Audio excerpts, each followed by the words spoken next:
Thanks to the judges for being here. Despite the fact that you guys are all really old, you guys still participated in the activity.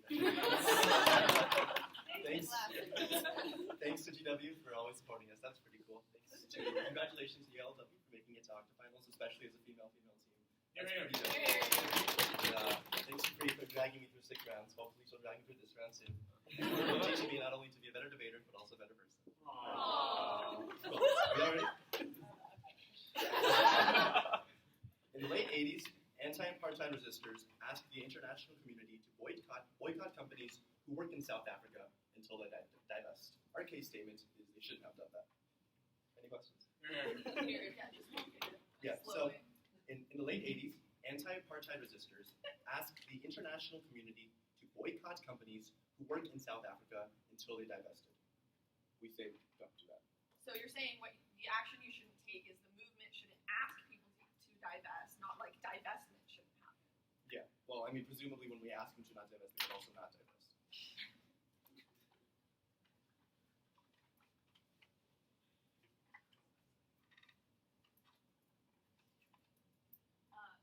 Specifically asking international companies that might have like stakes or shares in South African companies or do business in South Africa to either like sell their stakes or shares and then move the business. More specifically, they're talking to the international community to boycott those companies and under the threat that until those companies divested from South Africa, they would not buy goods from those companies. So we're not talking to the companies, we're telling the international community to boycott those companies.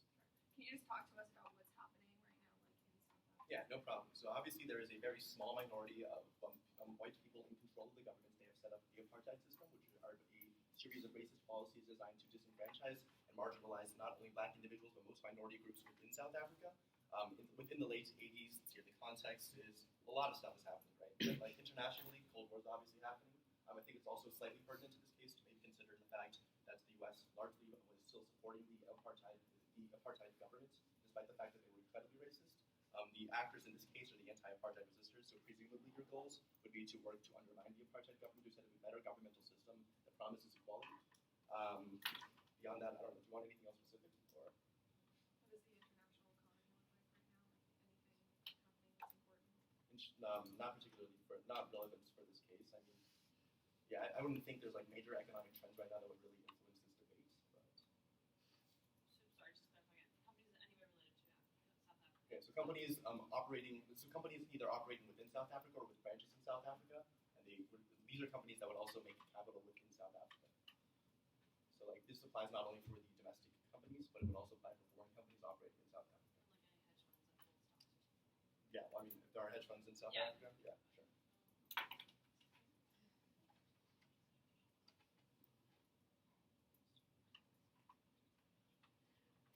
Where are most of these activists located? Like, who are these people? Yeah, that were being. So like. Yeah, just tell us about the movement. Yeah, predominantly I wouldn't say it's all of the black community in South Africa, but predominantly the majority of the black community is actively working, or at least in some way trying to undermine the apartheid community. There's also a small segment of the white middle class, for example, that are also against the racist policies of the government, and they're also presumably working with the movement at that point. It's also traditionally people not in power, so they aren't working within the government, but there are obviously still individuals within the government that are also trying to undermine the actual apartheid, to actually try to resist against apartheid. But predominantly, we would say lower middle class black individuals living in South Africa. Is Nelson Mandela still in prison? Yes.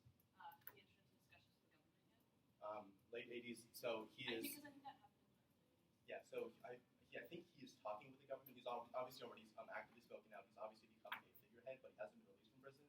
I think in the late 80s, he's definitely talking with the government, though.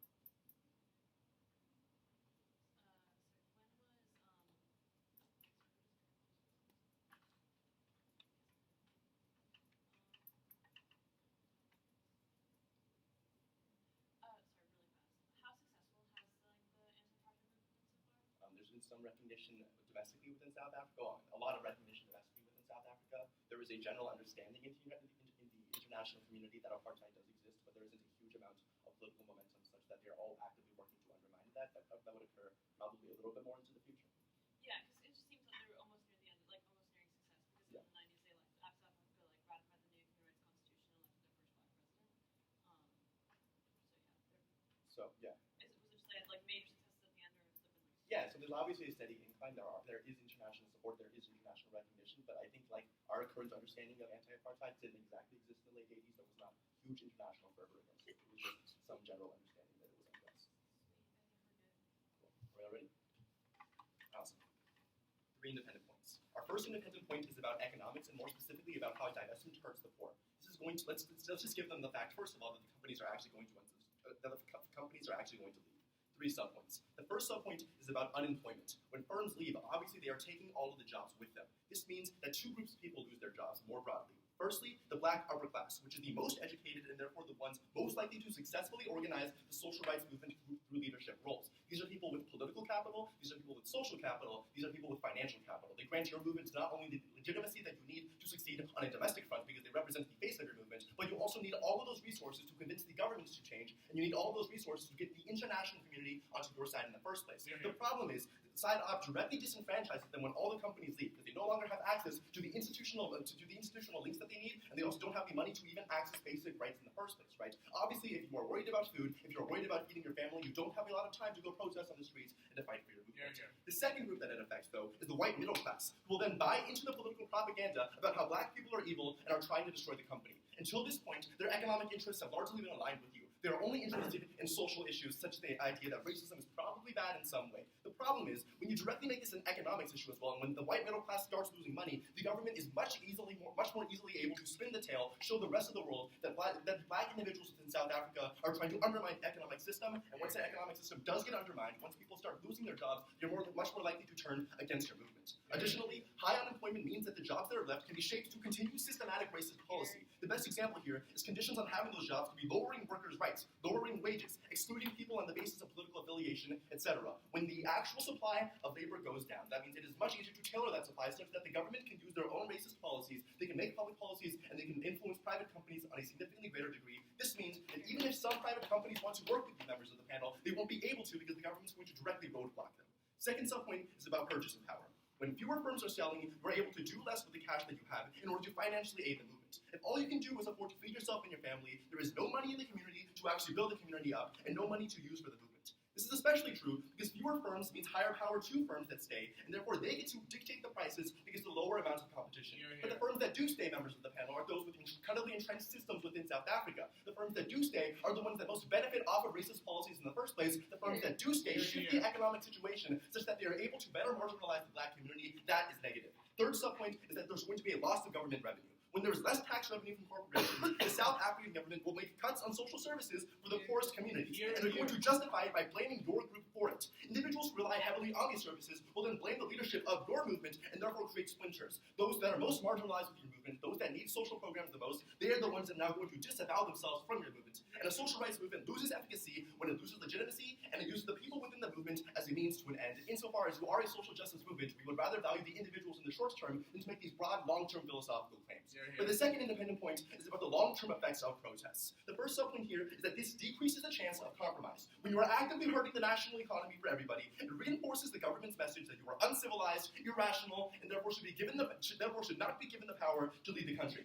They will point out other types of protests you could have done and say that they could have given credence to that type of behavior because they would rather value constructive discourse rather than destructive discourse. They will point to Gandhi. They will point to MLK. They will say these are people who were successfully able to fight for rights, but they didn't have to destroy the economy on the way. They will demonize your movement. This also reinforces both racist perceptions on top of communist perceptions on your group. Remember, South Africa isn't the only factor in this equation. There's going to be incredible anti-capitalist ethos coming out of your movement when you start pushing against the free market, when you start pushing against private economies. This means countries like the West, like the United States, who create heavy institutional biases for capitalism, are now the ones that are going to go against your movement, especially considering the fact, members of the panel, that they are the ones that are propping up the apartheid regime in the first place. And the second subpoint is about the stability of governments. Even if you weaken the government to the point where you take power, the conditions of the country will set you up for failure. Most institutions needed to establish a working, stable democracy, like education, transportation, infrastructure, and a legal system, will be so ravaged by economic depression that when you get power, even if you do, and I certainly don't think you will still struggle significantly.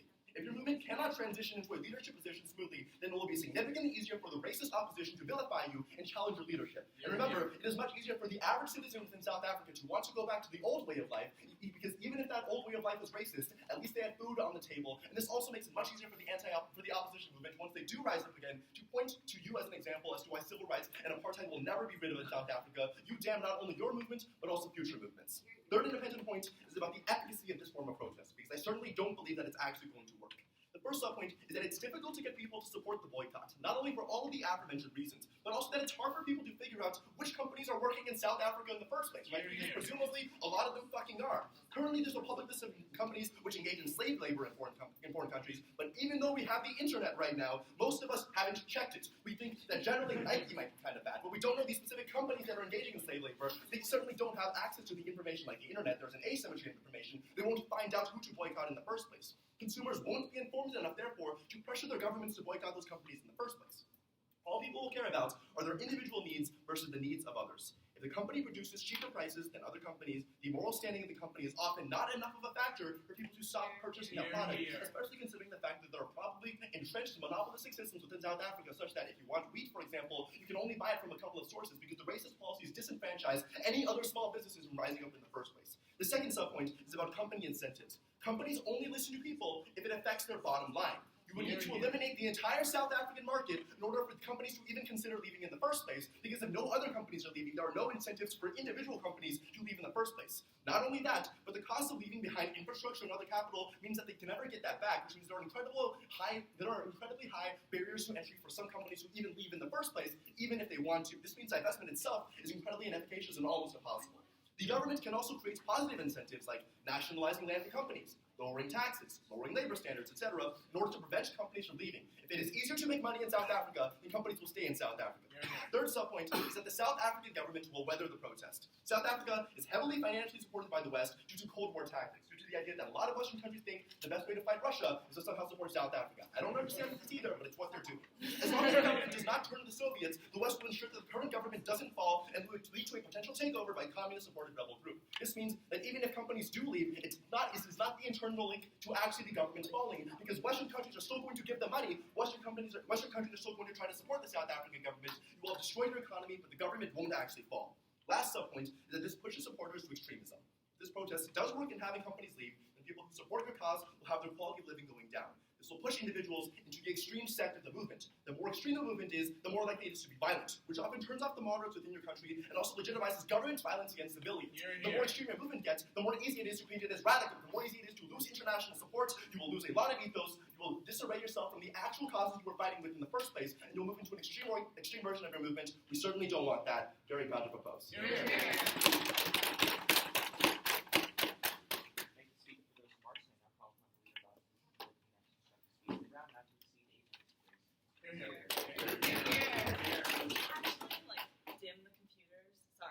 It's kind of weird to hear yourself speaking. No problem. I just did turn down the brightness. Yeah. Can you still see yourself? If there's another, whatever. Oh, wait. Oh, that's better.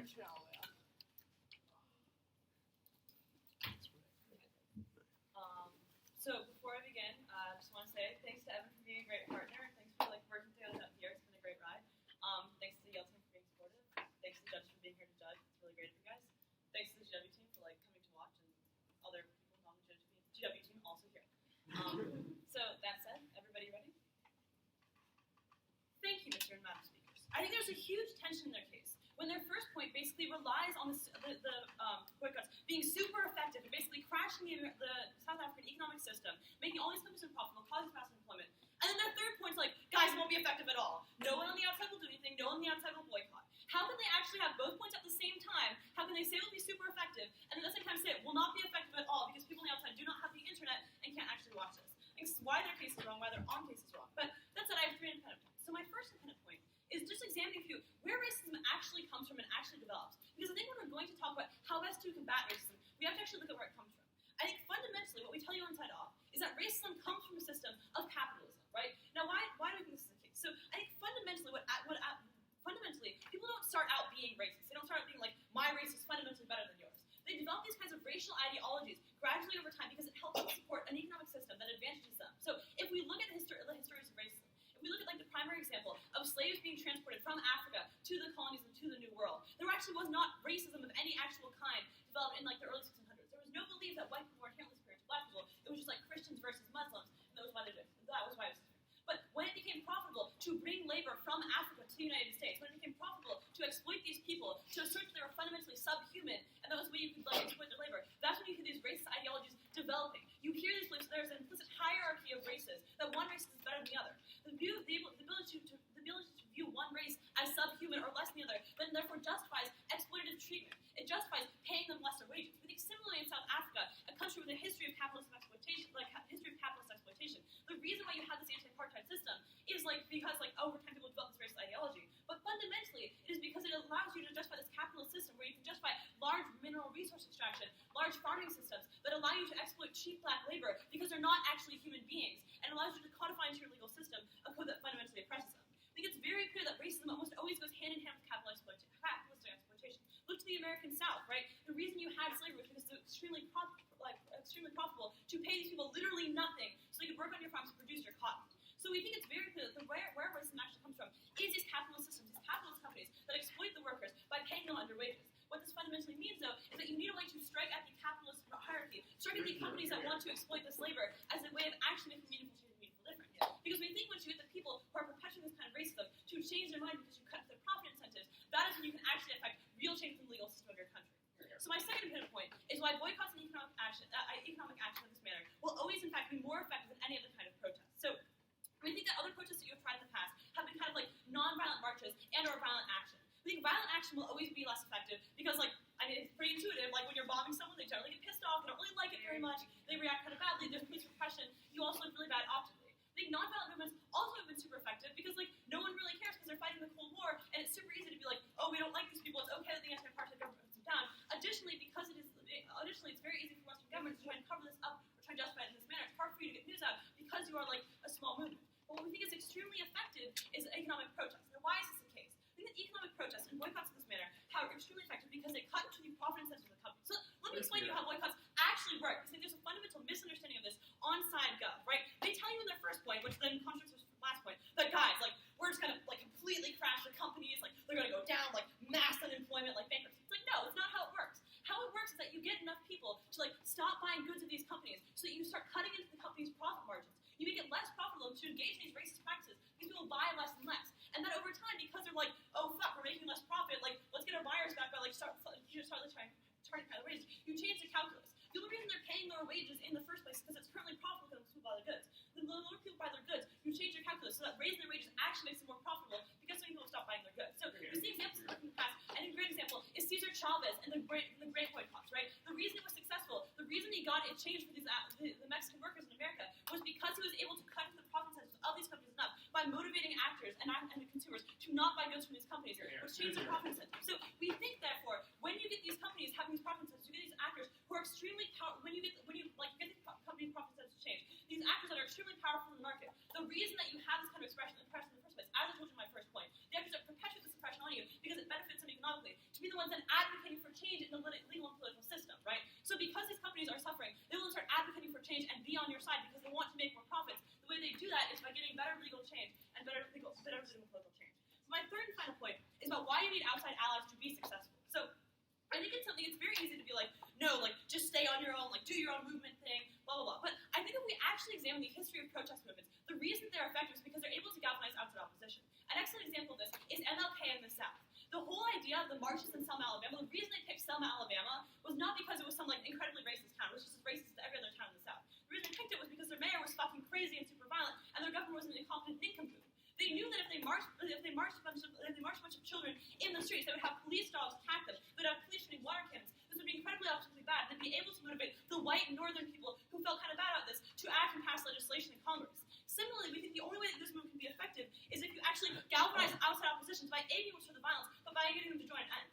Recognize that you in South Africa don't have enough economic power to force people to actually understand where this oppression comes from. The only way you can actually motivate the worldwide market by disseminating information to companies to have them become less profitable over time, or at least have the threat of boycott levied against these companies. So that said, I'll take it out if you still have a question. All right, yeah. So your arguments are that we're going to boycott companies until they stop being racist, but isn't the case that we're kicking companies out until the South African government falls? Your case is that we should advocate for boycott. I think the problem with your case is that it assumes that the boycott will be somehow that it just doesn't understand how boycotts work, right?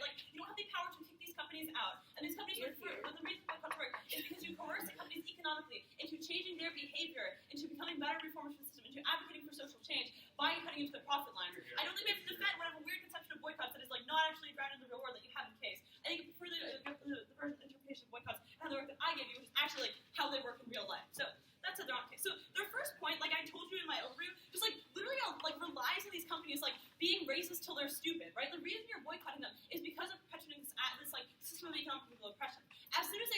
change or advocate for change, which they will do because you're economically forced them to do so by cutting the profit incentives. That is when they will start to advocate for change. That is when you start lifting the boycott, when you actually see real and legal change. The reason you're acting against these companies is not because you want them to leave per se. It's because you want them to change their behavior and get the South African government to change their behavior. Additionally, they have to actually explain to you how their first point work if it's not going to be super effective, as they explained in their third point.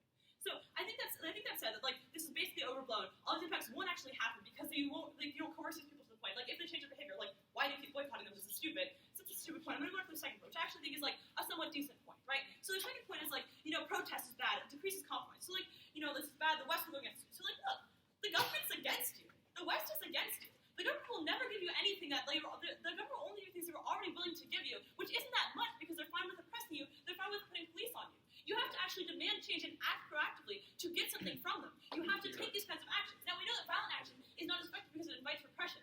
We think the most effective mode of action is means of economic coercion via boycott. We think this is the way you can actually cut into company profit incentives, actually get these companies to lobby for change in the government because they want to become more profitable. Right? So we think, therefore, when the West will go against you, we think that you need to get the Western allies. Additionally, the West has been we think the West is look, there are people who always be against you, and people who always be for you. People who be against you can go fuck themselves. They're not going to help you anyway. But the people who will be for you can be a massive, cross point my third point. People who actually help you by actually getting change in the South African government. By getting to lobby, you need these outside supporters to actually make a meaningful change because you're in such a position of disadvantage within your own country. That is why you need outside support. So the third point was this is difficult to support. So I think once again, the 10th with the first point. But secondly, I think it's actually extremely efficacious if you just literally send out lists. Given that yes, I know there's no internet, but there are telephones, there are letters, you do publish pamphlets, you do publish newspapers, these do get dissemination across the thing. I think one of the things is not that it will be effective within the first month, but that over time it builds, over time the word gets out, over time people stop consuming from these products. For all these reasons, I'm incredibly proud to oppose. Thanks, Speaker, for those remarks. I now call upon a member to speak to the round. Not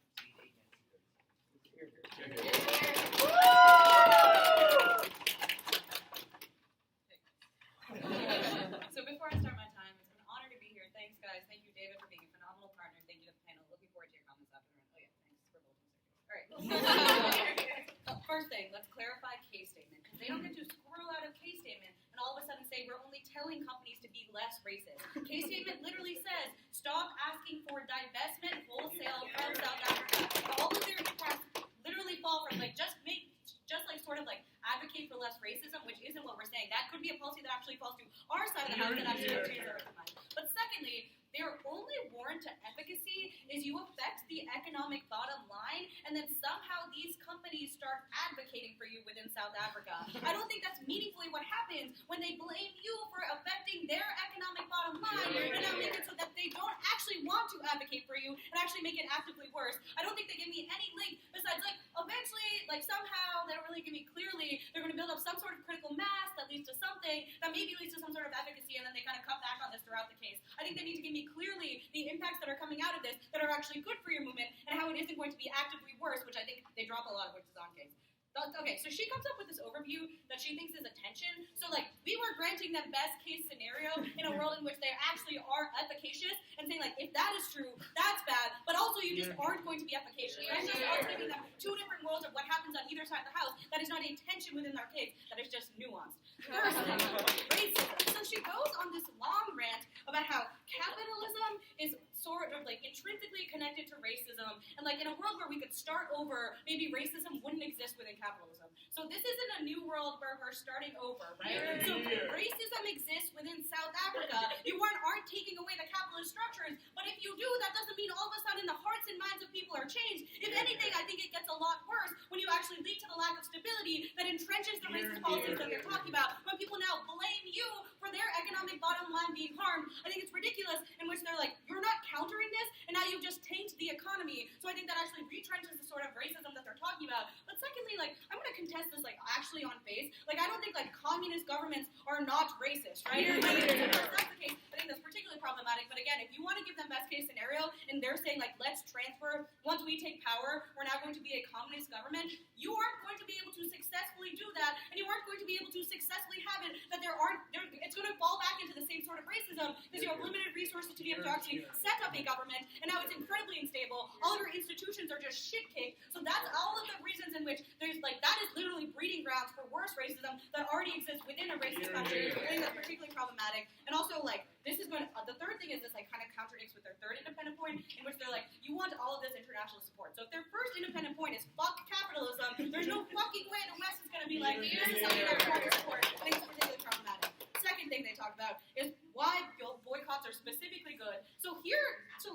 Insofar as they didn't understand case statement, all of this argumentation flows to our side, right? Because they're just like, boycott them to be less racist. I don't think they give me any meaningful links as to what's happening, but I think they say economic action affects people's bottom line, and then they blame you. Also, they don't tell me for all of the incentives that we give on case, like, the government is just going to respond by making it more profitable for these companies to stay. The government is just going to violently crack down on you, because yes, people do care more about their economic bottom line. And so, whereas that's the case, that's more of a reason for why people are going to be more violent towards you. And if you do affect their economic bottom line, that's a reason for why they don't want to advocate for you and actively advocate counter to you. I think that's particularly problematic. And I think that also means, like, the other thing is, like, there's an asymmetry of sort of power that is existing within South Africa, right? Because I think when they come up here and they're like, you as a movement can somehow make this sort of critical mass happen, the South African government has, like, can outspend you in any possible way in terms of political capital, political will, and money and things like that. I think since you're always coming from a position of weakness, you need to make sure you moderate your actions as far as you're able to make it so that those people will at least give you some concessions. I think it's way better to frame this as a social issue so that the people,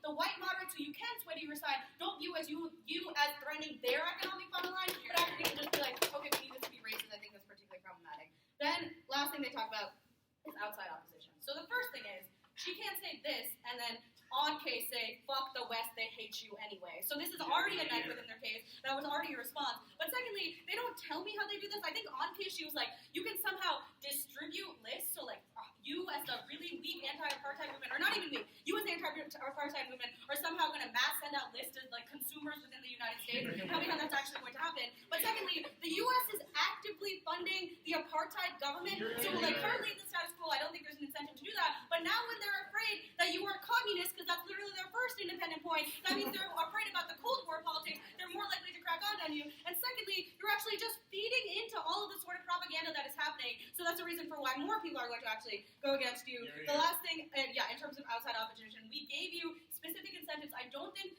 one, consumers are going to know about the specific companies that they're going to protest, because I think it's really hard to disseminate information. But second, we talked about how consumers are self-interested, right? So when consumers, they're always going to care about their own individual choice over the sort of racism that is happening. That's another reason as to why we don't think you're going to be efficacious. Again, I'm not getting a clear line of argumentation as to what they want their sort of policy to be, or what the end goal of this that they want it to be, and I think that's particularly problematic. So let's go on case, because I think a lot of it is dropped. So the first thing we talk about is how divestment hurts the poor. So she just gets up here and she says, like, people aren't going to be racist to the point where they're stupid. So, like, I don't know what this actually means. So the first thing is, like, we talk about unemployment, what happens. So say you are successful. This isn't a knife. This is granting them best case scenario that they actually get the demands that you're talking about. So if you are successful, the people who are going to get cut within a racist government are the black upper middle class, who are the ones who are uniquely able to have the best advocates for you, uniquely the ones who are able to fund your movement, uniquely the ones who are able to actually change the people's minds on the ground. Now those people don't have that sort of political will, or at least less political will and capital, because now they're just like literally fighting for basic rights in terms of food.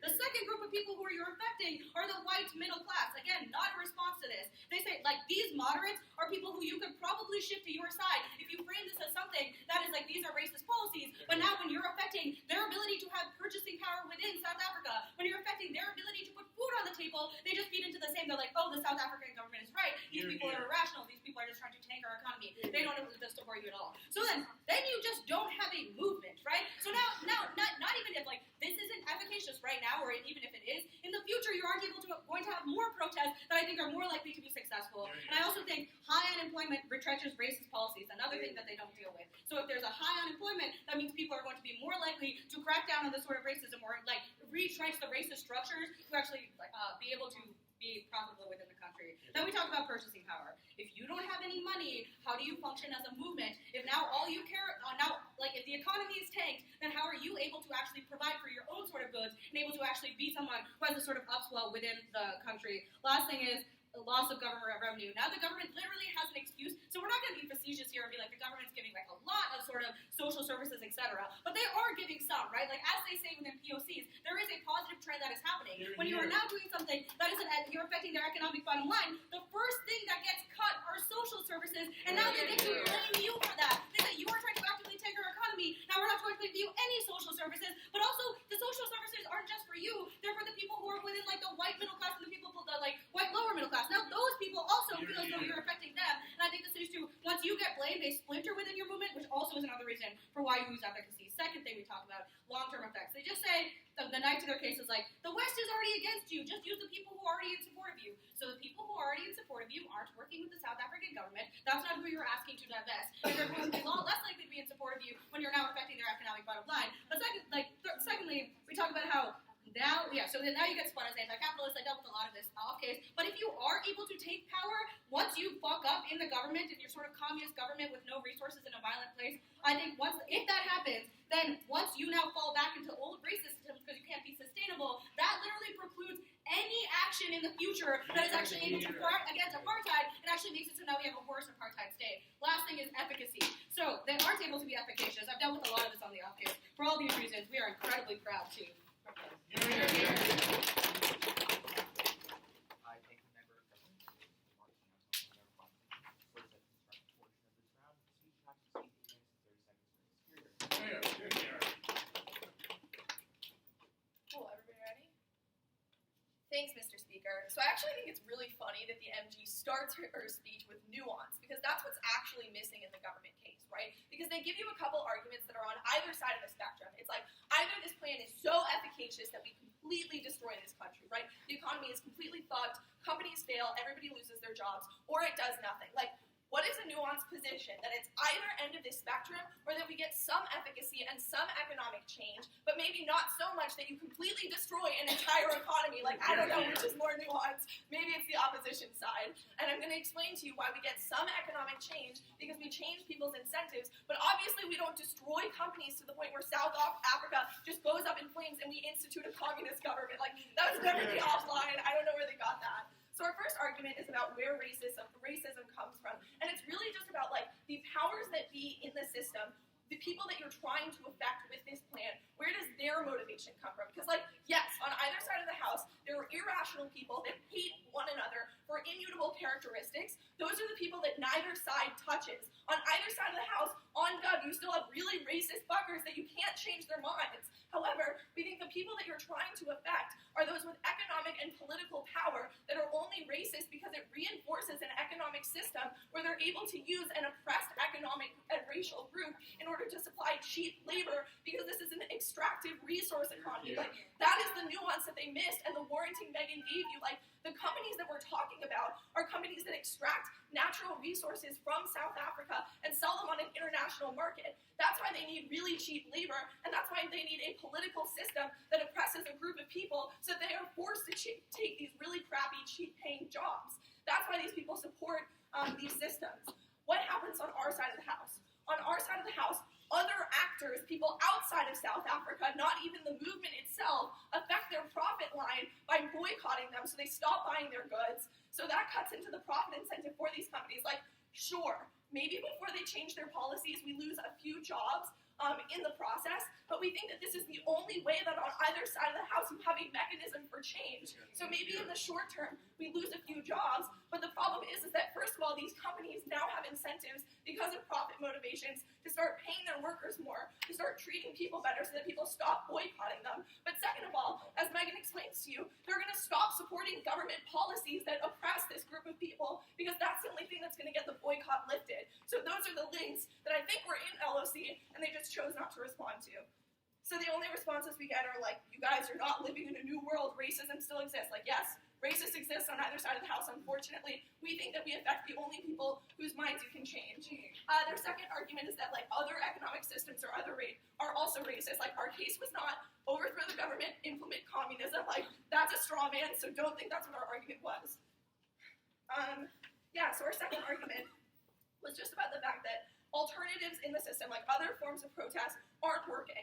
And this is where I think you should start thinking about your ballot and comparing the two worlds, right? Because, like, what are they proposing on side government, right? Like, what are they telling you? How do they get any fucking change? Like, all that happens is people continue to get oppressed. Nobody has money. Nobody has political advocacy. At least on our side of the house, like, maybe in the short term things optically look bad, and maybe a few people lose jobs. But in the long term, we put pressure on the actors that actually have power within the political system to change things for the better for the vast majority of people in the country. So when you weigh out the costs and benefits, clearly we're winning here.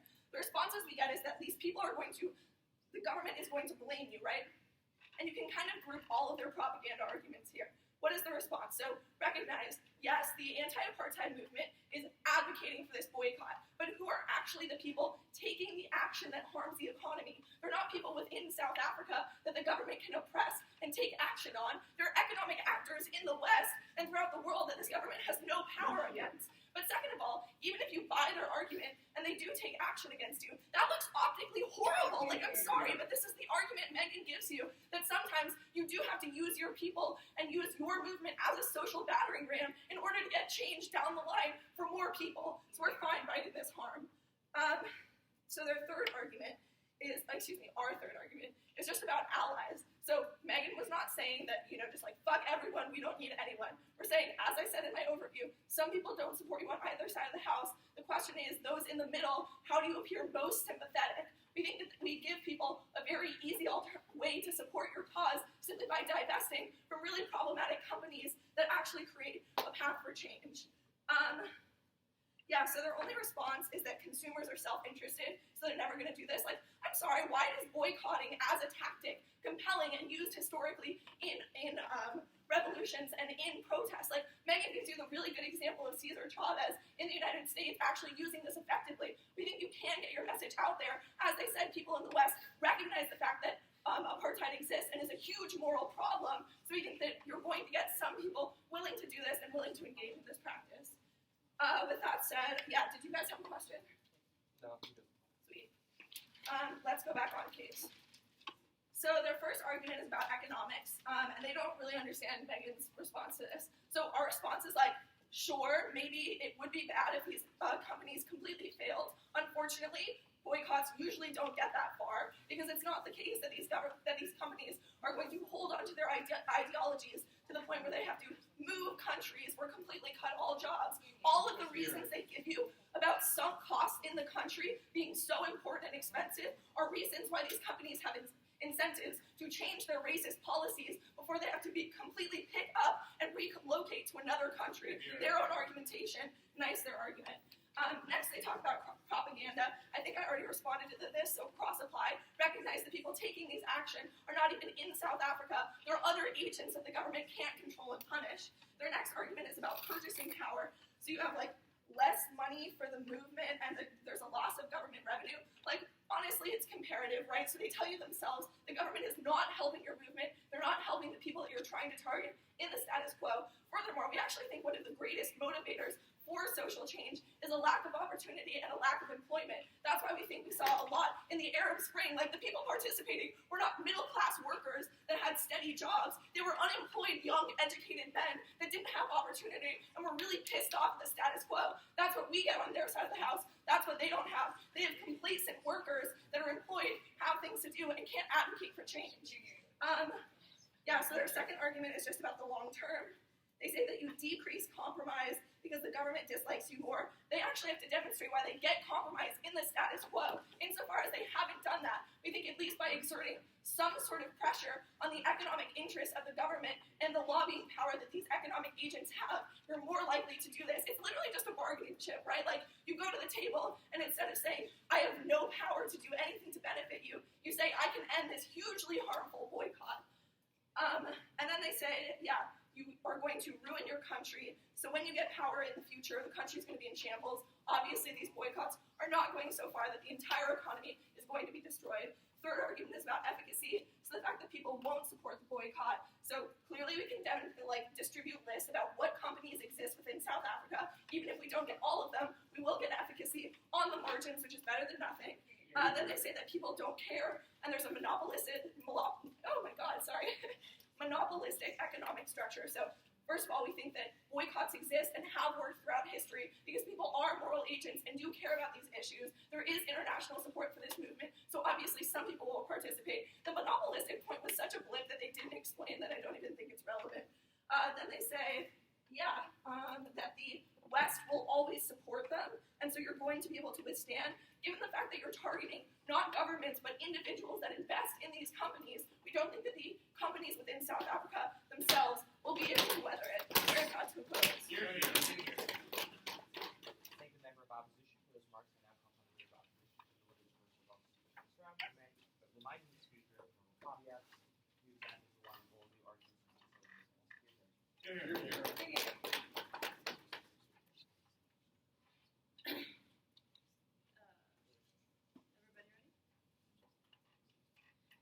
Thank you, Madam Mr. Speakers. I think the MG's overview is actually kind of dumb. It's just like, you just have to divest. It's very clear that the reason you're doing divestment is so it's a coercive economic measure, so you can get the companies, get the government to change its actions, because you know that they are incredibly interested in the economic profits and economic incentives of your country. The reason we're asking for divestment, the reason we're asking for boycott, is because we hope to economically coerce actors into going against the oppression that's been perpetrated against you, into going against and dismantling the apartheid system, and get that efficacy better on the rest of the House. I think what you fundamentally should do in this round is weigh to the side that gives you the most efficacy and the best path to achieving efficacy, and that's what you're ballot for. It's very clearly the opposition team. So that's it. My first question. It's kind of like, where does racism come from, and then why specifically does this make your boycott effective? So, look, we think fundamentally they fail to contend with or fail to tell you where racism comes from. If you aren't where racism comes from, the reason that racism continues to support is not just because they're like, people will always be racist, but for the more nuanced analysis we gave you, that racism comes because it's profitable for people. It's profitable for companies to underpay their workers. It's profitable for South African people to get cheap goods because the workers are being underpaid. It's profitable for a government to have this happen because it maximizes economic growth and they get more tax revenue. Right? Like, that is why racism exists. That is why the best way to stop racism, and they dropped our analysis alternative. So I think right automatically, flow to yourself the House, economic coercion is the best and only method because it's nonviolent and other nonviolent methods simply are not as effective. They think the best way to get change is by changing the profit incentives of these corporations. If you make it if you change their profit incentive so that it becomes equally indifferent, whether it's like you're equally as profitable if you pay workers nothing versus if you continue to support this racist system, they suddenly will start to pay workers more or advocate for legal change in their country because that is why you're supporting the protests. Insofar as you say the reason we're divesting from you is because you're supporting a system, they will start to go against this system as soon as it starts to stop supporting profit for them. That is our mechanism to change. I think it's better than the mechanism they give you. So look, we think the reason that you get this they talk a lot about potential government repression, etc. Here's the reason why it just does not matter, right? Look, we're not talking about governments. It's very clear the governments of the world are not helping you. It's very clear your own government is not helping you. That is why you should prefer to look to people, right? That is why you look to consumers outside the country. They miss our analysis. I didn't say fuck the entire West. I said fuck the governments that don't support you. Fuck the people in the West who would be racist. But we think there are lots of people out there who, as I've been told you, are moral actors and moral agents and actually really care a lot about your cause and would be willing to do this. Now, maybe you won't get the word out to them right away. We think there are plenty of ways to disseminate this information. We think by getting and motivating a broad base of consumers, you can do something what the government can't touch. The government can repress you. It can kill you, and it can stop when you have these protests and violent protests. What it can't touch is all the consumers living in the developed world, living in the U.S. and America, who can boycott your goods and make these companies less profitable, and then get these companies to advocate for change from the governments, right? So because your government and these other governments cannot repress these people, this is the only way you can ever have any kind of meaningful efficacy on this House. Additionally, as I've told you, this can also be as a bargaining chip, where it's like, look, we're getting people to boycott you. Currently, the companies are dropping in profit. We can either have them continue, or we can get some more legal change and profit. So not only do you get the companies to bargain against the government and lobby the government for you, but you yourself can go to the government and be like, look, we're not coming from a position of complete powerlessness, where all we can threaten is terroristic action against your state, which we easily replace and makes us look optically bad. What we're saying is we can bargain against you and get these companies to stop their protests. So, and that said, I think it's very clear you have to weigh who provides a better mechanism to change. It's very clear the opposition team, and you can sign your ballot right there. My second question is which side gets the most long-run efficacy? And I think, once again, it's very clearly side off. So basically, what do they propose to you? They propose nothing to you except waiting. They don't give you any kind of meaningful action, meaningful mechanism. They give you lots of harms, a lot of potential harms in their case, about why, you might get, economic collapse in the country, why you get all these splinter movements, why you might radicalize people, right? But I think all these are fundamentally predicated on the fact that you will take this protest too far. What I think the reason why you don't get these harms is because our protest actually works, right? You don't have people continuously being repressed in these violent protests. They fail to respond to my analysis about how alternatives, violent and non-violent, violent protests, violent alternatives, non-violent protests, are never going to be as effective. This is where they lose around, don't respond to it in PMR, because that will be new, right? So we think these actions clearly are not as preferable because they do not do enough. The only reasons they give you for not doing this is potential government repression. Like I told you in my first part of the speech, this is how you get around the potential government repression problem, right? So I think if you're looking for long-run efficacy, they propose waiting. They say that, look, there are these potential harms of this policy. So I think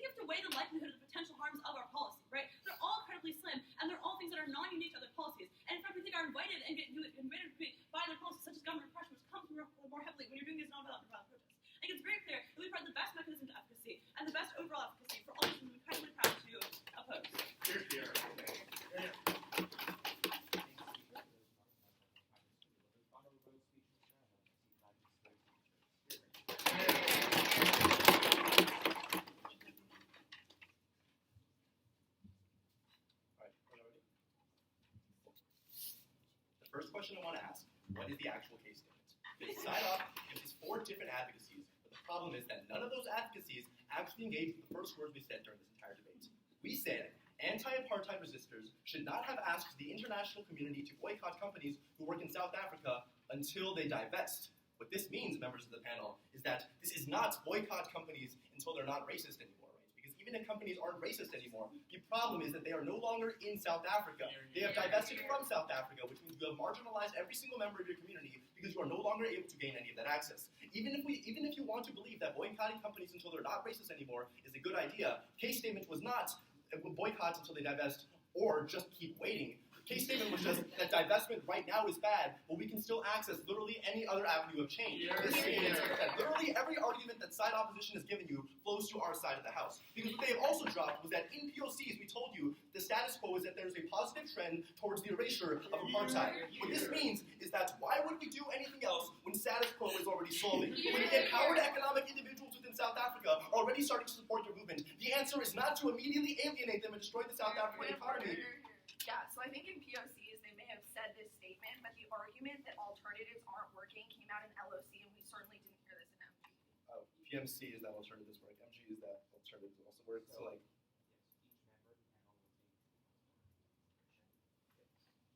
so this means that we gain access to all of their argumentation, because what they have failed to understand is that when you boycott companies until they divest, the two worlds are that either one, your boycott doesn't work and they stay in South Africa, or your boycott does work and the companies leave South Africa, but this means that not only the international companies leave, members of the panel, this means your domestic companies leave as well, which means that literally anybody with money in your movement no longer wants to support your movement. Anybody with money in the country no longer wants to support your movement, because yes, we can give them their second advocacy that maybe capitalism is the root cause of racism. I'll reply to that later. But the problem is they need to make realistic calculuses about the fact that yes, capitalism is racist, but the only way to get the support that your movement actually needs, the only way to take down the apartheid system in the first place, is to have capitalists on your side, to have the money to convince the international community to change, to have the political, social, and financial capital to convince the government to change. You don't get that on their side of the house. What's the new MO advocacy? We should do some divestment, but not all divestment. The problem is, when you do some divestment, there is no more efficacy. The second subpoint, the third and the point was literally that companies are only going to leave South Africa insofar as you're able to threaten the entire South African economy. If you only have some boycotts and some divestment, but it doesn't destroy the entire economy, then companies have no fucking incentives to leave. You don't gain access to any of the argumentation about some divestment. I know the Yale team looks angry right now, but these are the exact words that came out of side opposition. They don't get access to any of their side. They have lost this round because every single one of their arguments flows to our side. We don't preclude other action. This was a round about whether or not we should have asked for divestment, not whether or not we should have asked for boycotts. We still get all the boycotts. They've already lost.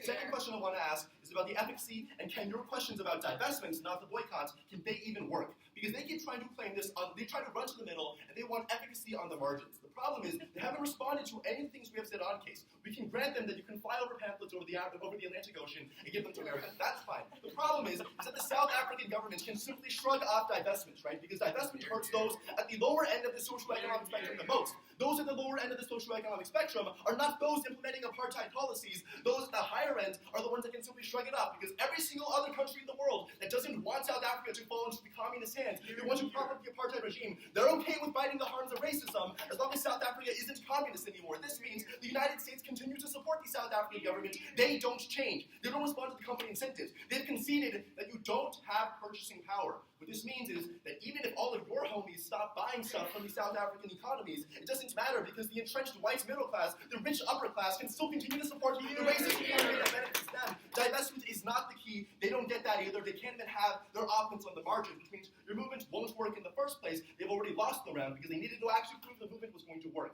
But let's give them everything. Let's give them the incredibly tenuous links that they have drawn you throughout this round about capitalism being bad, about a new world order, about the fact that we can now change the entire economy, that we can make everybody better. The third question I want to ask is how the movement responds and how the government responds. Because you alienate one, rich black individuals in your movement, because they have a lot of their power and a lot of their investments amongst the economy. You alienate the white middle class because they want to care about a social issue, not about an economic issue that marginalizes them. You alienate the West because they are against communists and they are for capitalism, and you are now, according to them, decrying capitalism as the root cause of racism. Yes, maybe LO wasn't saying becoming new communist world order. But insofar as their entire rhetoric is that capitalism is bad and is the root cause of racism, you're probably going to get the Soviets on your side. That's fucking great. But literally everybody else in the world will no longer support you, or you alienate your own movement, because now there's more extremism because people can't feed their families anymore. People can't secure any kind of infrastructure. This means your movement becomes not only more extreme, but more fractured. This is not the way to political change. This is the way to get strawmanned by the South African government with a close personality, with an asymmetry of power. You're going to lose there. But lastly, they drop the fact that the government entrenches itself when you lose all your money. When you no longer have purchasing power, the South African government, which is already doing very just fine in South Africa right now, thank you very much, is now going to entrench themselves. They're going to continue to make racist policies, but now every other time you want a new movement to rise, because this isn't only about your movement, this is about future movements, the South African government can point to this exact movement action as an example of when people against apartheid destroyed the South African economy. People against apartheid were not able to work. You not only doom yourselves, members of the panel, you doom every other movement in the future. You allow the peasants to continue toiling in the fields. If you don't want this, if you want to destroy apartheid, probably vote Gov.